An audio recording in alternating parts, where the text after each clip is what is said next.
Jusqu'où les journalistes peuvent-ils rester spectateurs? Ils arrivent toujours après. Après les drames, après les bombes, après les larmes, après les naufrages. Carnet à la main, caméra sur l'épaule, les journalistes sont envoyés pour documenter l'effondrement de gens qui sont en train de tout perdre. La santé, la sécurité économique, la stabilité géopolitique et parfois même la vie. Agua!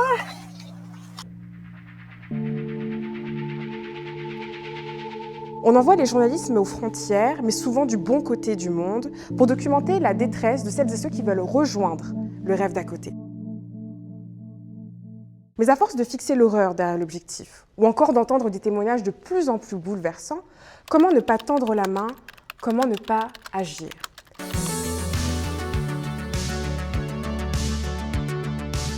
Les images que nous venons de visionner sont insoutenables et c'est pourtant le quotidien de milliers, si ce n'est plus, d'êtres humains par-delà le monde. Des guerres, des génocides, des épurations ethniques, des déplacements forcés, de l'immigration, les journalistes deviennent les témoins privilégiés du pire. Dans une époque malade, un journalisme qui change, qui devient du journalisme de sauvetage, doit-on tenir une distance? Doit-on rester objectif ou neutre? Comment notre déontologie journalistique doit-elle évoluer à notre ère? C'est ce que certains appellent le journalisme de sauvetage.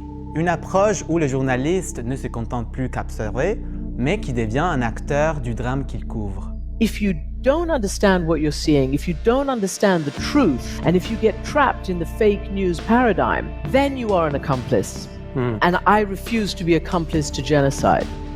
Certains reporters comme Martin Bell ou Christian Amanpour refusent de s'en tenir à une neutralité absolue face à l'injustice. Journalism was inadequate to the situation we found ourselves in. I was not willing to be neutral between the armed and the unarmed, between the aggressor and the victim.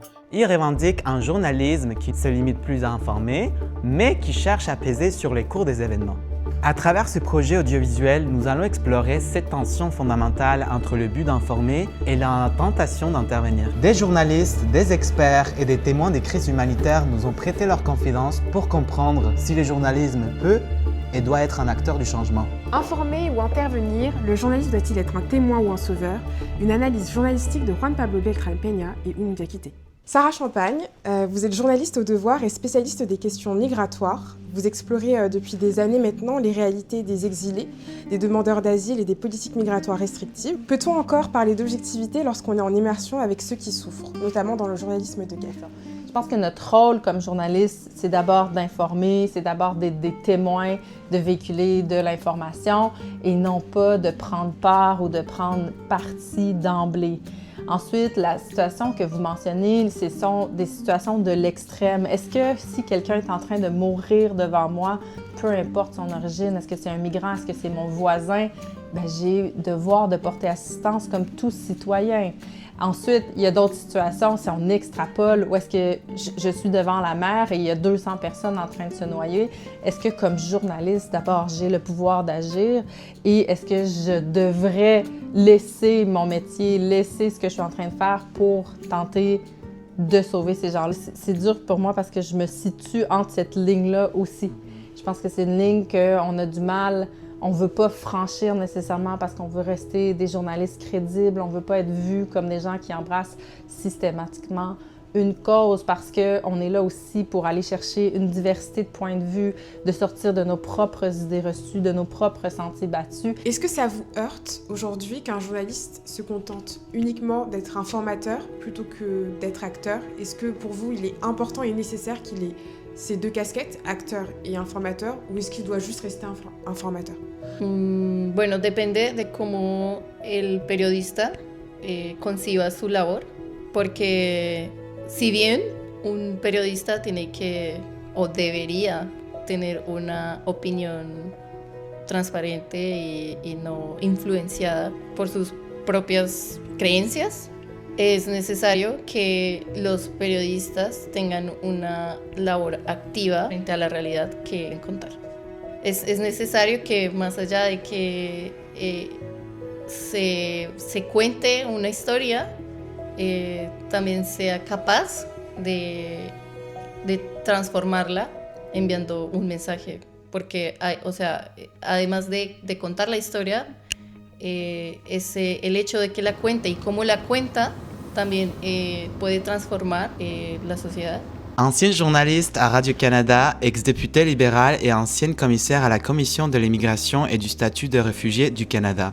Vous avez eu un parcours où le journalisme et l'engagement institutionnel se sont croisés. Madame Paul Robitaille, bonjour et merci d'avoir accepté cette entrevue. Ma première question est la suivante. Certains reporters, comme ceux embarqués sur des navires humanitaires en Méditerranée, se retrouvent dans une double posture, observer et aider. Est-ce encore le rôle du journaliste de s'imposer comme acteur dans une crise? L'important, c'est vraiment d'être présent et de rapporter ce qui arrive, mais de le rapporter. Et puis, un journaliste, n'est pas tout seul. Le journaliste, il travaille à l'intérieur d'une salle de nouvelles avec un rédacteur en chef, avec un affectateur, avec un directeur de l'information quand on est dans un grand média. Et c'est tous ces acteurs-là qui font finalement que la nouvelle aboutit d'une certaine façon. Et donc, c'est important d'être là et c'est important de raconter les destins de ces gens-là pour que le monde qui regarde comprenne ce qui se passe et comprenne l'urgence aussi de la situation. Dernière question. En tant qu'ex-journaliste et aujourd'hui avocate en immigration, est-ce que vous avez déjà ressenti le besoin d'intervenir et avez-vous regretté déjà de ne pas l'avoir fait? C'est une excellente question, mais on souhaiterait intervenir, mais on n'a pas les moyens d'intervenir. Et je pense qu'un journaliste professionnel doit quand même garder la tête froide. Malgré tout, je disais, l'émotion, oui, on ne peut pas faire autrement que de mettre son cœur à son travail et puis à faire transparaître l'émotion. Mais en même temps, il ne faut pas oublier qu'on rapporte l'événement. Et comme je vous disais, moi, je suis de la vieille école. On rapporte l'événement. On ne va pas prendre un fusil puis tirer l'ennemi derrière la ligne de front. C'est pas notre travail, il y a des gens pour ça. Et est-ce que j'ai déjà regretté? Non, mais quand j'ai donné ma bouteille d'eau pour aider un enfant, il le fallait. Donc, je pense qu'il faut rester journaliste dans toutes les situations. Il faut être conscient de ça, il faut être conscient de son rôle. Notre rôle, c'est de rapporter la nouvelle. Notre rôle, c'est de décrire l'émotion qui est vécue des gens sur lesquels on raconte la vie. Et ça, c'est super important. Est-ce que vous avez tout de même un avis sur la manière dont les médias décrivent l'immigration? Est-ce que vous considérez que c'est une image fidèle de la réalité de l'immigration ou vous pensez que c'est une image un peu falsifiée, détournée? Je pense que l'opinion qu'on devrait avoir sur l'attitude des médias, c'est une opinion mitigée. Bien entendu, ça dépend certainement de l'orientation ou de la ligne éditoriale du média. Les médias classiques comme la télévision, comme la radio, on a l'impression que c'est une image défendue par le gouvernement, par les autorités, qui est véhiculée dans les médias. La question des migrations y est traitée, partant de la politique définie par les autorités, partant de l'actualité que les autorités diffusent à travers les médias, notamment les débats dans les assemblées, les parlements, que ce soit le parlement provincial, que ce soit le parlement fédéral. Donc, les journalistes rapportent ce qui s'y dit, les mesures que les autorités provinciales et fédérales prennent pour réguler les migrations, par exemple dans un pays comme le Canada.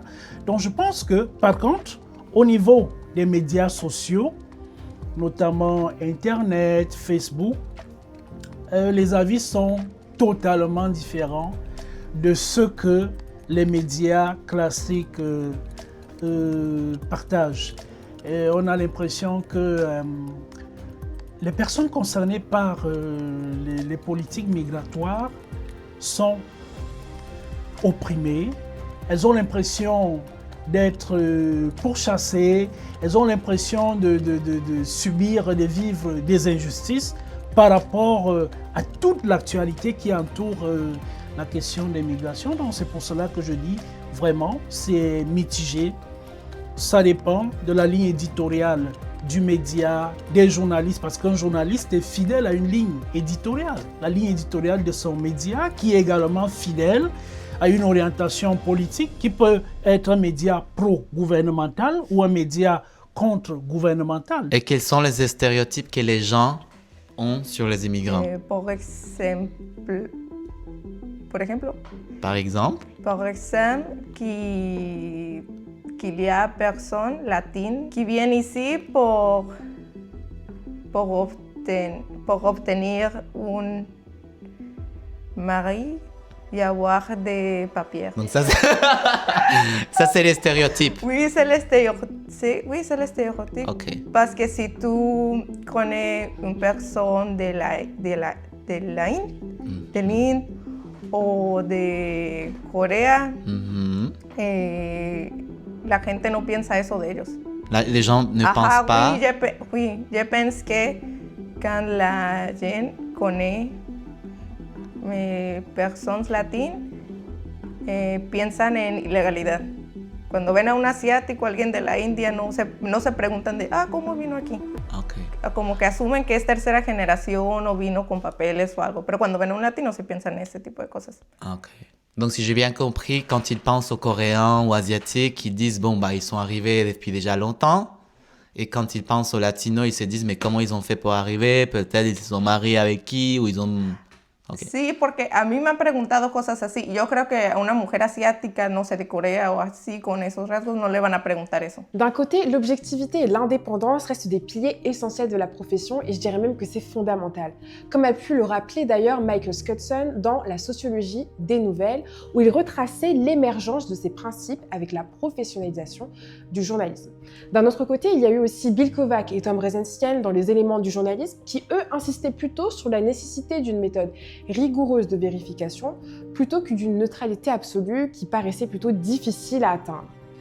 Enfin, la transformation des attentes du public et la montée du journalisme de solution interrogent encore une fois cette posture traditionnelle. Si l'on suit l'optique de William Cédéli Carpini, il était suggéré que le journalisme ne pouvait plus se limiter à une simple transmission des faits, mais devait permettre au public de comprendre les enjeux majeurs d'événements et leur contextualisation démocratique. C'est notamment un point qu'on a eu à souligner lors du témoignage de Mariana, une jeune immigrante latine, qui nous partageait sa peine quant à la diffusion de stéréotypes sur les migrants latins. Et donc, pour elle, c'était un rôle du journaliste que de pouvoir dédiaboliser ces stéréotypes. Maintenant, si on passe à la perspective de M. Schmitt, lui, il est conscient que l'évolution du journalisme de solution ou encore d'engagement va inexorablement pousser les journalistes à employer, à jouer un rôle plus actif dans la réponse aux crises du monde et notamment la crise migratoire. Cependant, ce glissement vers un journalisme plus impliqué pose des questions éthiques majeures. Jusqu'où un journaliste peut-il aller sans sacrifier son indépendance? Si l'idée d'un journalisme humanitaire et sauvetage peut sembler nécessaire face à des situations d'urgence, elle pourrait aussi brouiller la frontière entre information et activisme au risque de perdre la confiance du public. Le défi réside donc dans la capacité des médias de conjuguer rigueur journalistique et responsabilité sociale, sans tomber dans une instrumentalisation de l'information au service d'une cause. Ainsi, la question n'est pas de savoir si les médias doivent intervenir dans les crises du monde, notamment dans la crise migratoire, le sujet que nous avons choisi pour nos études, mais comment ils peuvent le faire tout en préservant leur crédibilité et leur rôle d'informateur critique. Entre neutralité et engagement, le journalisme de demain doit trouver un équilibre subtil pour répondre aux enjeux contemporains sans renier ses fondements éthiques. Et vous? Qu'en pensez-vous?